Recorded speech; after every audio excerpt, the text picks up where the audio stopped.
स्वागत है हमारे एक नई वीडियो में। यदि अभी ललित नारायण मिथिला यूनिवर्सिटी दरभंगा से सेशन 2025 से 27 के अंतर्गत 2 वर्षीय पीजी का कोर्स करना चाहते हैं और इसके लिए आपने ऑनलाइन के माध्यम से आवेदन किया हुआ था, जिसके बाद एडमिशन के लिए फर्स्ट मेरिट लिस्ट जारी कर दिया गया है, जिसमें यदि आपका नाम आ चुका है तो आपको बता दें कि फर्स्ट मेरिट लिस्ट के आधार पर पीजी प्रथम सेमेस्टर में नामांकन का जो प्रक्रिया है वो शुरू कर दिया गया है। यदि आप भी पीजी फर्स्ट सेमेस्टर में एडमिशन लेना चाहते हैं, इस वीडियो में हम आपको पीजी फर्स्ट सेमेस्टर में ऑनलाइन एडमिशन का full process step by step बताने वाले हैं, तो वीडियो को अंत तक जरूर देखें ताकि ऑनलाइन एडमिशन के समय आपको कोई भी परेशानी ना हो। और यदि आप पहली बार हमारे चैनल पर आए हैं तो हमारे चैनल को सब्सक्राइब जरूर कर ले ताकि आने वाली जो भी अपडेट है सभी अपडेट की जानकारी आपको सबसे पहले मिलती रहे।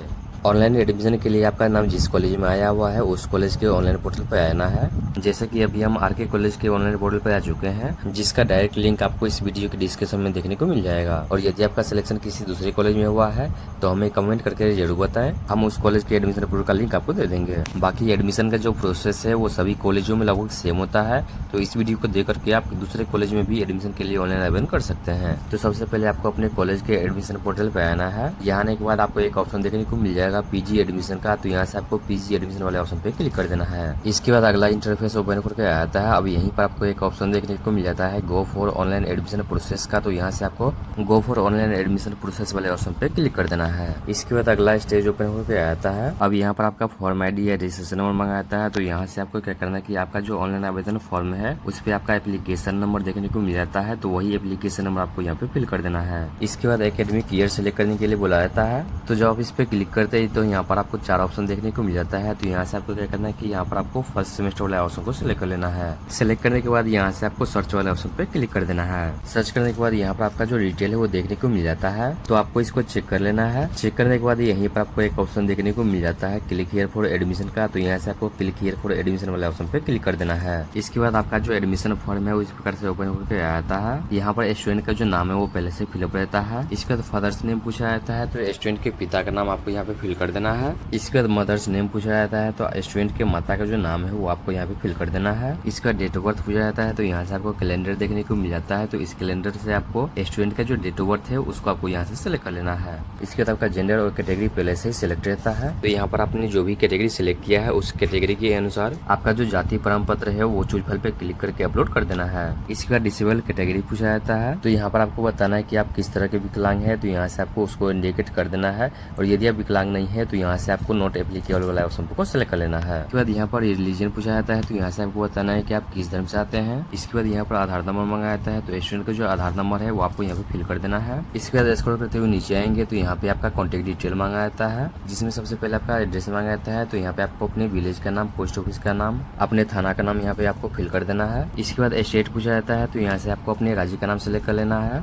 इसके बाद डिस्ट्रिक्ट पूछा जाता है, तो यहाँ से आपका जो जिला है वो जिला का नाम आपको यहाँ पे फिल कर देना है। इसके बाद पिन कोड मांगा जाता है, तो आपके एरिया का जो पिन कोड होगा वो पिन कोड आपको यहाँ पे फिल कर देना है। इसके बाद मोबाइल नंबर मांगा जाता है, तो स्टूडेंट का जो चालू मोबाइल नंबर है वो आपको यहाँ पे फिल कर देना है। इसके बाद ईमेल आईडी मांगा जाता है, तो स्टूडेंट का जो ईमेल आईडी है वो आपको यहाँ पे फिल कर देना है। इसके बाद नीचे आएंगे तो यहाँ पे आपके कोर्स का डिटेल देखने को मिल जाता है कि आपका कौन सा कोर्स है, सेमेस्टर क्या है और आपका सब्जेक्ट क्या है, ये डिटेल आपको यहाँ पर देखने को मिल जाएगा। इसके बाद एकेडमिक डिटेल में आपके ग्रेजुएशन का डिटेल मांगा जाता है, जिसमें सबसे पहले पासिंग ईयर पूछा जाता है, तो यहाँ से आपको बताना है कि आपने किस साल में ग्रेजुएशन पास किया है, उस ईयर को आपको यहाँ से सेलेक्ट कर लेना है। इसके बाद ग्रेजुएशन का बोर्ड पूछा जाता है, तो यहाँ से आपको बताना है कि आपने किस यूनिवर्सिटी से ग्रेजुएशन पास किया है। तो यदि आपने ललित नारायण मिथिला यूनिवर्सिटी दरभंगा से ग्रेजुएशन पास किया है तो यहाँ से आपको ललित नारायण मिथिला यूनिवर्सिटी को सिलेक्ट कर लेना है। और यदि आपने दूसरे यूनिवर्सिटी से ग्रेजुएशन पास किया है तो अदर वाले ऑप्शन को सिलेक्ट करके यूनिवर्सिटी का नाम फिल कर देना है। इसके बाद नेम ऑफ कॉलेज और यूनिवर्सिटी पूछा जाता है, तो यहाँ से आपने जिस कॉलेज से ग्रेजुएशन पास किया है उस कॉलेज का नाम आपको यहाँ पे फिल कर देना है। इसके बाद रोल नंबर मांगा जाता है, तो आपके ग्रेजुएशन का जो रोल नंबर है वो आपको यहाँ पे फिल कर देना है।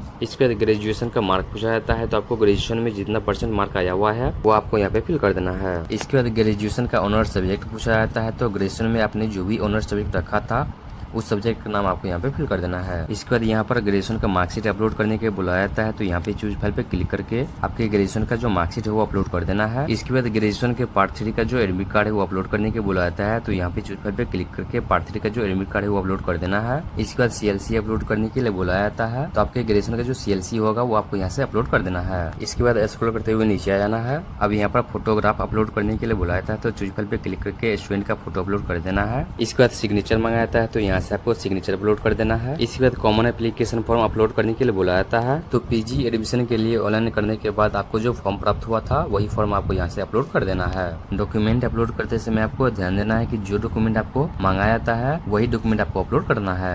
इसके बाद एडमिशन फॉर्म अपलोड करने के लिए बुलाया जाता है। तो आप जिस कॉलेज में एडमिशन ले रहे हैं उस कॉलेज का एडमिशन फॉर्म भर के अपलोड कर देना है। इस प्रकार सभी डिटेल फिल करने के बाद यहाँ से आपको सबमिट का एक ऑप्शन देखने को मिल जाता है। तो आपको सबमिट वाले ऑप्शन पे क्लिक कर देना है।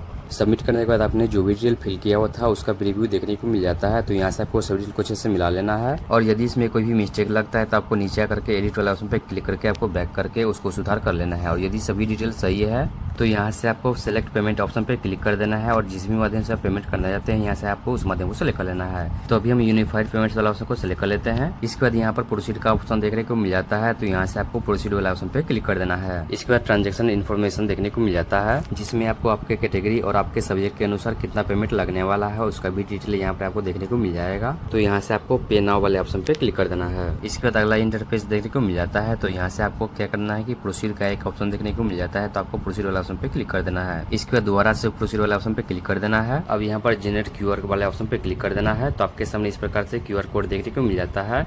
अब यहाँ पे क्या करना है कि आपको किसी भी यूपीआई ऐप, फोन पे, गूगल पे, पेटीएम या किसी भी अन्य यूपीआई ऐप से इसका स्कैन करके इसका जो पेमेंट है वो पेमेंट कर देना है। पेमेंट करने के बाद आपको थोड़ा सा वेट करना है। जैसे ही आपका पेमेंट कंप्लीट हो जाता है तो आपका जो एडमिशन स्लिप है वो आपको इस प्रकार से देखने को मिल जाता है। अब राइट साइड में ऊपर में आपको एक ऑप्शन देखने को मिल जाता है प्रिंट का। तो यहाँ से आपको प्रिंट वाला ऑप्शन पे क्लिक करके आपको 2 कॉपी में इसका प्रिंट आउट निकाल लेना है। इसके बाद कॉलेज में जो भी डॉक्यूमेंट मंगाया था वो सभी डॉक्यूमेंट आपको अपने कॉलेज में जाकर करके जमा कर देना है। और यदि ऑनलाइन करने के बाद आप अपना डॉक्यूमेंट कॉलेज में जमा नहीं करते हैं तो आपका जो एडमिशन है वो रद्द कर दिया जाएगा। इसलिए आपको सभी डॉक्यूमेंट आपको अपने कॉलेज में जमा कर देना है। तो दोस्तों इस प्रकार से आप पीजी फर्स्ट सेमेस्टर में ऑनलाइन की मदद से नामांकन ले सकते हैं। वीडियो आपको पसंद आए तो वीडियो को लाइक करें, दोस्तों के साथ शेयर करें और चाहते हैं कि इस प्रकार की आने वाली जो भी अपडेट है सभी अपडेट की जानकारी आपको मिलती रहे तो इसके लिए हमारे यूट्यूब चैनल को सब्सक्राइब जरूर कर लें। साथ ही हमारे टेलीग्राम चैनल को ज्वाइन जरूर कर लें ताकि जो भी छोटी मोटी अपडेट है सभी अपडेट की जानकारी आपको टेलीग्राम के माध्यम से मिलती रहे।